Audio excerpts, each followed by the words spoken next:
नमस्कार. मी सौ प्रणाली मंगेश महाशब्दे. एक तरी ओवी ज्ञानेशांची हे डॉक्टर वीरा करंदीकर आणि डॉक्टर हे व्ही इनामदार यांचं पुस्तक. 22 जुलै 1991 ते 9 जुलै 1992 या वर्षभरामध्ये या दोघांनी मिळून आकाशवाणीवरून ज्ञानेश्वरीतील काही निवडक ओव्यांवर कार्यक्रम सादर केला आणि ह्याच कार्यक्रमाचं नंतर हे पुस्तक रूपांतर आपल्या सर्वांसमोर आलं. याच पुस्तकातील ह्या ओव्यांचं आजपासनं आपण क्रमशः वाचन करणार आहोत. आजची पहिली ओवी आहे. ओम नमोची आद्या वेद प्रतिपाद्या जय जय स्वसंवेद्या आत्मरूपा. ही ज्ञानेश्वरीची पहिली ओवी. कोणत्याही धार्मिक कार्याचा प्रारंभ ओंकाराच्या उच्चारानं केला जातो, म्हणून ओवीच्या प्रारंभी ओम आलेला आहे. त्याचबरोबर एखादा धार्मिक ग्रंथ लिहायचा असेल तर प्रारंभी इष्ट देवतेला वंदन केलं जातं. ज्ञानदेव म्हणतात, हे आद्या तुला नमस्कार असो. आद्य म्हणजे जे आरंभी असतं ते. आपण आपल्या सभोवती हे जे सारं अफाट विश्व पाहतो ते कोणत्या तरी शक्तीनं निर्माण केलेलं आहे. ती जी विश्वाच्या आरंभी असणारी शक्ती किंवा तत्व, त्याला ज्ञानदेवांनी इथे आद्य म्हटलं आहे.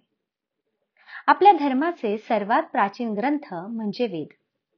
त्या वेदांमध्ये या आद्य तत्वाचं स्वरूप स्पष्ट केलं आहे.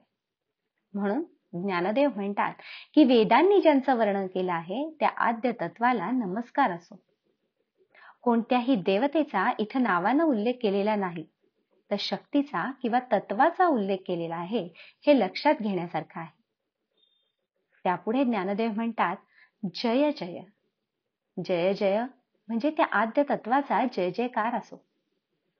ते आद्य तत्व कसं आहे तर ज्ञानदेव म्हणतात ते स्वसंवेद्य आहे. स्वसंवेद्य म्हणजे त्या तत्वाच्या सहाय्यानेच ते जाणलं जातं. त्याचं स्वरूप आणखी स्पष्ट करताना ते म्हणतात आत्मरूपा. शरीर आणि आत्मा हे शब्द आपण नेहमी वापरतो.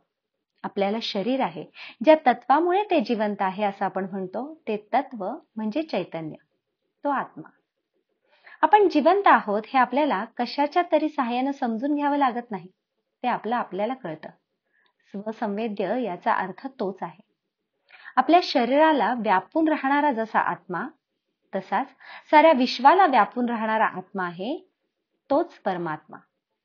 म्हणून ते आद्य तत्व जसं स्वसंवेद्य आहे तसंच आत्मस्वरूप आहे. अशा त्या स्वसंवेद्य आत्मरूपाचा जय जयकार ज्ञानदेवांनी केला आहे. तेव्हा या पहिल्या ओवीत ज्ञानदेव म्हणतात, वेदांनी ज्याचं वर्णन केलं आहे त्या विश्वाच्या आरंभी असलेल्या आद्य तत्वाला नमस्कार असो.